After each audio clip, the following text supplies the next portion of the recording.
back! Oh, okay. Guys, ipakita ko po sa inyo doon.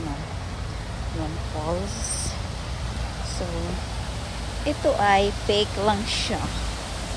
So, yung tubig na yan, galing yan dyan, no, sa ilalim. Yan dyan. Tapos, yung bato.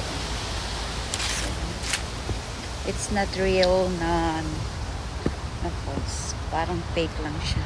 So, nandito po ako ngayon sa pinakatuktok. Dito ako sa pinakatuktok.